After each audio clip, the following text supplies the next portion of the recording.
Question कि astrology असल में है क्या? बेसिकली ज्योतिष जो है ना वो कर्मा थ्योरी बेस्ड है। जो पिछले जन्म के कर्मों के हिसाब से हमारा अगले जन्म में आते हैं। कुछ तंत्र मंत्र का भी कुछ रहता है महत्व? किसी तांत्रिक के चक्कर में ना पड़े, आप अपना पैसा भी जाया करेंगे, आप इमोशनल ब्लैकमेल भी होंगे। कि आपके साढ़े साथी चल रही है, कुछ आप मांगलिक दोष है। कुछ लोग एस्ट्रोलॉजर सिर्फ व्यवसाय करने के लिए आए हैं। तो सेम वे मांगलिक दोष के ऊपर भी तो कई लोग कहते हैं कि आपकी शादी का संकट है।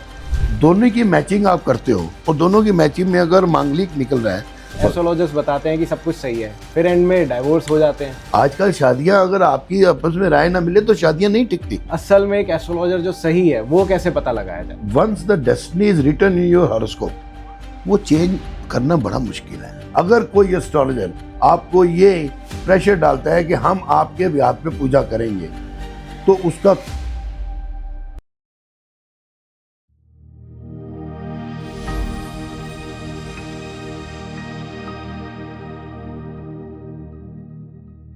नमस्ते एवरीवन, कैसे हैं आप सब लोग?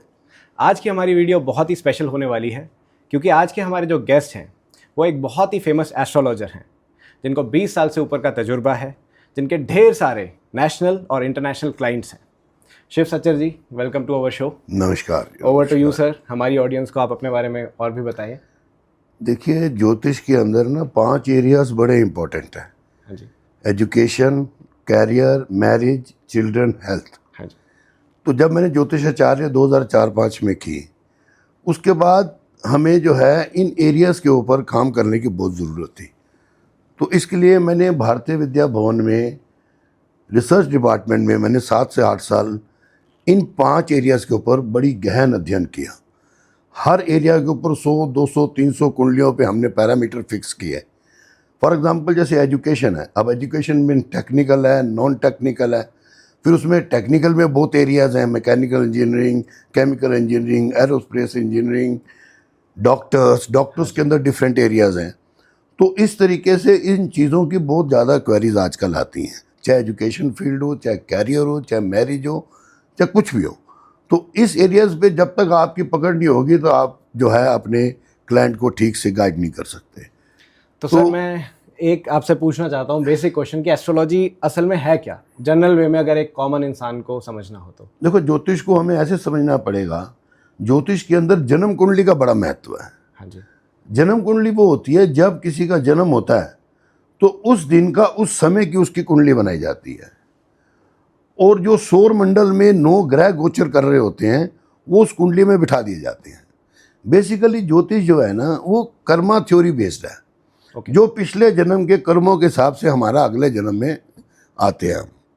और इसमें सबसे बड़ी बात यह है कि जो ग्रह होते हैं उसमें 4 ग्रह पापी ग्रह हैं और 5 शुभ ग्रह हैं। कौन से हैं वो जनरली? देखो, पापी ग्रह में ज़्यादातर गिना गया है राहु, केतु, शनि, मंगल, और शुभ ग्रहों में गुरु, बुध, शुक्र और चंद्रमा। और ऐसा क्यों है कि इनको पापी बोला गया और इनको शुभ बोला गया? कोई ऐसी नहीं, इसको नेचुरल मैलेफिक बोला गया है। जबकि कुंडली में कई जगह अच्छी स्थिति में हो तो अच्छे रिजल्ट्स भी देते हैं, ऐसा नहीं है, लेकिन ये नेचुरल मैलेफिक है।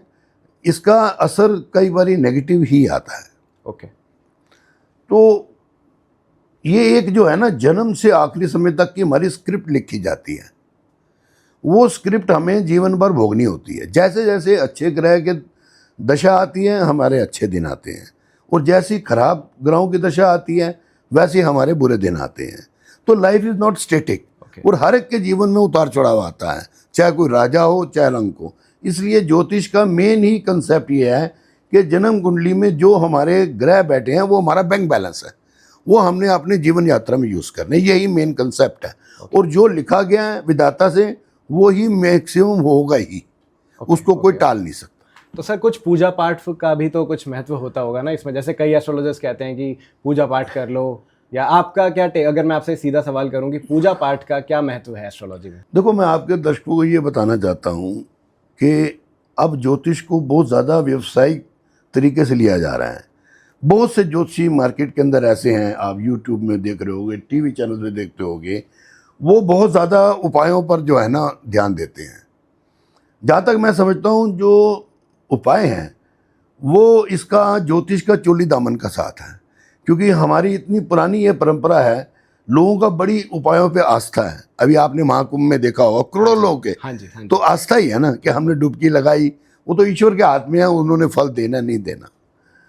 तो मेरे हिसाब से उपाय जो है they act as a umbrella. वो आपका सिर ढक सकते हैं, मुंह ढक सकते हैं, लेकिन पैर नहीं। बट दैट इज 100% कन्फर्म कि अगर उपाय आप खुद करते हो, if you go to a good astrologer should be a good counsellor also and should be a good advisor. बिल्कुल। क्योंकि ज्योतिषी को अच्छे पता होता है कि कौन से ग्रह की दशा में कौन से उपाय या पूजा करनी चाहिए। अगर वो आपको उपायों की एडवाइस करता है और अगर आप खुद करते हो, तो मैं समझता हूँ उसका ज़्यादा असर होगा। एटलीस्ट आत्मिक बल तो मिलेगा वो कष्ट के समय को निकालने के लिए। तो उपाय का बहुत महत्व है, इसमें कोई दो राय नहीं है। ओके। कुछ तंत्र मंत्र का भी कुछ रहता है महत्व, जैसे आजकल लोग कर रहे हैं टूना टोटका और ये तंत्र मंत्र विद्याएं, इसके ऊपर आपका क्या आप क्या कहना चाहते हैं इसके ऊपर? देखो, ये जो तांत्रिक लोग होते हैं ना, उनकी आप वेशभूषा देखोगे तो बड़ी पिक्यूलियर होती है। वो इस तरह के कपड़े, इस तरह के मालाएं वगैरह पहन लेते हैं। दूसरा, उनके ऑफिस में भी जाके देखोगे बहुत मूर्तियां दुनिया भर की लगी होती हैं। ये this is a mesmerise tactics. Basically they act as a supernatural powers. वो कहते हैं हमने बड़ी कठिन पूजा की है, तपस्या की है, हमारे अंदर वो सुपर नेचुरल पावर है, तो हम आपका जो समय बहुत खराब है उसको रातों रात ठीक कर देंगे। Is it possible? It is only a totally fraud. Okay. लोगों को, मैं आपके दर्शकों को बिल्कुल क्लियर कट कहना चाहता हूं, किसी तांत्रिक के चक्कर में ना पड़े। आप अपना पैसा भी ज़ाया करेंगे, आप इमोशनल ब्लैकमेल भी होंगे और कुछ नहीं होगा। मैं इसका आपको बड़ा फेमस एग्जांपल देता हूं। सुन लो व्यूअर्स एक बार जो सर कह रहे हैं। चंद्रा स्वामी, आप गूगल में सर्च करना, एक बहुत बड़े तांत्रिक हुआ करते थे और उनके बड़े हाई प्रोफाइल क्लाइंट्स थे। फॉर एग्जांपल, हमारे देश के पूर्व प्रधानमंत्री पीवी नरसिम्हा राव और ब्रिटेन की जो प्रधानमंत्री थी मार्गरेट थैचर, जिन्होंने 11 साल राज किया। हाँ जी। और एक आर्म्स डीलर थे जो बोफोर्स कांड में फंसे थे, मेरे ख्याल अदनाम खुशोगी, ऐसा कुछ नाम था उनका। और भी बहुत सारे बॉलीवुड के स्टार्स, बड़े और पॉलिटिशियंस जो लुक छुप के उनके पास जाते थे तंत्र मंत्र करवाने के लिए। और मैं नहीं समझता कुछ होता हो, क्योंकि क्या हुआ, जब चंद्रा स्वामी जी की ग्रह दशा खराब आई तो उनको जेल यात्रा हो गई। अब मुझे बताओ, इतना बड़ा तांत्रिक, बिल्कुल, क्या वो अपने आप को बचा सका? कई साल जेल में पड़ा रहा और अल्टीमेटली ही डाइड। तो तंत्र मंत्र से कुछ नहीं होता। ये सब हमारी जो पुरानी अंधविश्वास है, हमें उस अंधविश्वास से निकलना चाहिए और इन ढोंगी लोगों से दूर रहना चाहिए। तो सर जैसे आजकल हम देखते हैं कुछ एस्ट्रोलॉजर्स कहते हैं, डरा भी देते हैं लोगों को कि आपके साढ़े साथी चल रही है, कुछ आप मांगलिक दोष है आपके अंदर। तो इसके ऊपर क्या राय है आपकी? देखो, जब से ये ना क्या हुआ है, व्यवसाय बन गया ना जिन लोगों का, कुछ लोग एस्ट्रोलॉजर सिर्फ व्यवसाय करने के लिए आए हैं। उनका क्या होता है कि जब भी देखो किसी को तकलीफ होगी वो एस्ट्रोलॉजर के पास जाएगा, वो कुंडली देखेगा, वो देखेगा भी इसके तो काल सर्प दोष है या शनि की 7.5 चल रही है। होता क्या वैसे काल सर्प दोष? काल सर्प दोष एक्चुअली क्या है कि कुछ पुराने पंडितों ने एक कंसेप्ट दिया है कि जब सारे प्लैनेट्स राहु केतु के एक्सेस में आ जाते हैं तो वो काल सर्प दोष हो जाता है। ओके। सर्प का नाम इसलिए दे दिया, एक तो बहुत डरते हैं लोग इस नाम से, वो कहते हैं विष योग लग जाता है। लेकिन मेरा ऐसा मानना है, हमारे गुरु के एन राव जी ने भी बोला है कि काल सर्प दोष नाम की कोई चीज़ नहीं है। इवन जो बड़े बड़े ऋषि जिन्होंने ये ग्रंथ लिखे, पारशर ऋषि, जैमिनी ऋषि, उनके भी किसी लिपि में, किसी ग्रंथ में इसका उल्लेख नहीं है। इसको इतना मिसयूज किया जा रहा है। आप मुझे बताओ, जिसके काल सर्प दोष नहीं है, क्या उसके जीवन में तकलीफ नहीं आती? क्या वो बीमार नहीं पड़ता? बिल्कुल। क्या उसके सारे दिन अच्छे आते हैं? ऐसा नहीं है। तो काल सर्प दोष का कोई रोल नहीं है, केवल आपकी उस वक्त ग्रह दशा खराब है तो आप मुसीबत में फंसे होते हो। मैं आपको फेमस एग्जांपल देता हूँ। अभी मैंने आपका नाम लिया मार्गरेट थैचर का। मार्गरेट थैचर की कुंडली में भी काल सर्प दोष था, वो कैसे प्रधानमंत्री बन गई? धीरूभाई अंबानी की कुंडली में भी काल सर्प दोष है, वो कैसे इंडस्ट्रीज इतने बड़े बन गए? तो वो क्या होता है कि ये ज्योतिषी लोग इसका मिस यूज करना शुरू कर देते हैं जस्ट फॉर द बिजनेस। आपको देखिए, कंसल्टेंसी में क्या मिलेगा, एस्ट्रोलॉजर को पता होता है मेरे को 2000 5000 मिल जाएंगे, लेकिन उपायों में आप काल सर्प दोष की पूजा का नाम लेते ही मिनिमम 11,000 और 50,000 भी है, 1 लाख भी है। तो उनका क्या कंसेप्ट होता है कि अगर कोई परेशानी में है, अगर उसकी कुंडली में काल सर्प दोष है, तो वो बता देंगे जी आप काल सर्प दोष की पूजा कराओ, आपका एक काम हो जाएगा। बेसिकली जो मार्केट में फेक एस्ट्रोलॉजर्स घूम रहे हैं ना, वो क्या करते हैं, वो कुंडली को देख के देख लेते हैं भी सामने वाले का 3 महीने में एक टाइम ठीक होने वाला है। अच्छा। वो उसको नहीं बताएंगे, उसको बोलेंगे आप हमारे से ये उपाय कराओ, आपका 3-4 महीने में पक्का समय ठीक हो जाएगा। अब आप उस वक्त इमोशनली इतने परेशान होते हो, आप कहते हो यार 10-20 हज़ार की तो बात है, दो इनको मेरा काम तो हो जाए। फ्रस्ट्रेट होता है ना इंसान। बिल्कुल बिल्कुल। वो क्या होता है जो है ना, हाँ, वो जैसे ही पूजा का नाम आता है वो पैसा दे देते हैं, 3 महीने में उनका काम हो गया, ये विश्वास बन गया जी शायद पूजा पाठ से हुआ। पूजा पाठ से केवल आपको शेल्टर मिलता है, वो भी जब आप करते हो। मैं बार बार दोहरा रहा हूं दर्शकों के लिए, अगर कोई एस्ट्रोलॉजर आपको ये प्रेशर डालता है कि हम आपके ब्याह पे पूजा करेंगे, तो उसका कोई आपको नहीं रिजल्ट मिलने वाला। इस सब बेकार की बातें हैं। मैं खाना खा के आपकी पेट को नहीं भर सकता, ये सीधा सीधा कंसेप्ट है। आप अच्छे एस्ट्रोलॉजर के पास जाइए, वो आपको एडवाइस करेगा कि इस समय आपकी ये पूजा, ये दान पुण्य कारगर है, आप वो वाला दान करिए, वो वाली पूजा करिए अपने मन से, दिल से, और नहीं तो नहीं। आप जिस ईश्वर को रोज पूजते हो, आप उसके आगे अपनी अरदास लगाओ कि मेरे को इस कष्ट से दूर करो, आपको आत्मिक बल मिलेगा, वो आपका कष्ट का समय भी आराम से निकल जाएगा। तो सर जैसे आपने बताया काल सर्प दोष होता है, उसके ऊपर भी जैसे लोग आजकल डरा धमका के लोगों से पैसा ले लेते हैं, जैसे कोई एस्ट्रोलॉजर्स हैं, तो सेम वे मांगलिक दोष के ऊपर भी तो कई लोग कहते हैं कि आपकी शादी का संकट है, इस टाइप का कुछ बोलते हैं एस्ट्रोलॉजर्स। देखो, मंगल दोष का ये मतलब नहीं कि शादी नहीं होगी। बेसिकली मेन तो मंगल का रोल होता है मैरिज डिले करना। ओके, ठीक है, मंगल दोष होता है जब कुंडली में पहले घर में, चौथे घर में, 7वें घर में, 8वें घर में और 12वें घर में मंगल बैठ जाता है, तो वो मंगल दोष क्रिएट हो जाता है। तो मेरा ऐसा मानना है कि अगर आपको दोनों की मैचिंग आप करते हो और दोनों की मैचिंग में अगर मांगलिक निकल रहा है, तो उस कोई समस्या आने वाली नहीं है। तो सर आजकल जैसे देख रहे हैं डाइवोर्सेस भी हो रहे हैं काफ़ी ज़्यादा कुंडलियों में। क्या जब शादी से पहले मिलाई जाती है कुंडलियाँ, उससे पहले तो एस्ट्रोलॉजर्स बताते हैं कि सब कुछ सही है, फिर एंड में डाइवोर्स हो जाते हैं, इस पे क्या कहना चाहते हैं? देखो, डिवोर्स का तो एक बड़ा लंबा सब्जेक्ट है। क्या है, मैरिज मैचिंग के अंदर सबसे बड़ी प्रॉब्लम यह है कि आप शादी में तो 50 लाख रुपए लगा देते हो, कुंडली बुलाने में आओ 100 रुपये वाले पंडित के पास चले जाते हो मंदिर में जो पंचांग देखता है और आपको बता देता है जी ये 18 गुण मिलते हैं, ये केस ठीक नहीं है। मेरी खुद की 16 गुण मिलते हैं और मेरी शादी को 40 साल हो गए हैं। तो अब क्या है कि आज के सिनेरियो में मैरिज मैचिंग का जो हमने कंसेप्ट बना रखा है, हाँ जी, वो बना रखा है, हम मून राशि सबसे पहले दोनों की देखते हैं, क्योंकि मून राशि से मेंटल कंपैटिबिलिटी का पता चलता है कि दोनों की सोच कैसी है। आजकल शादियां अगर आपकी आपस में राय ना मिले तो शादियां नहीं टिकती। बिल्कुल। कुंडली के गुण तो हम देख ही लेते हैं, और कुंडली के गुण देखने इसलिए जरूरी है, सामने वाला पूछता है कितने गुण मिलते हैं। लेकिन अगर कम गुण मिलते हो तो हम उसको दूसरे तरीके से भी बताते हैं कि हमने क्यों हाँ की। पहला कंसेप्ट है कि उनकी मून राशि मिलती है, दोनों की राय मिलती है। दूसरा हम देखते हैं कि अगले 15 साल कैसे इनके निकलेंगे। अगर किसी के 15 साल अच्छी दशा आ रही है तो नेचुरली वो बेस बन जाएगा शादी का। बिल्कुल बिल्कुल। तीसरा हम देखते हैं कि सामने वाले का कैरियर कैसा है, सामने वाले की फाइनेंशियल स्टेबिलिटी कैसी है। फिर सबसे इंपॉर्टेंट है लॉन्गेविटी ऑफ मैरिज लाइफ।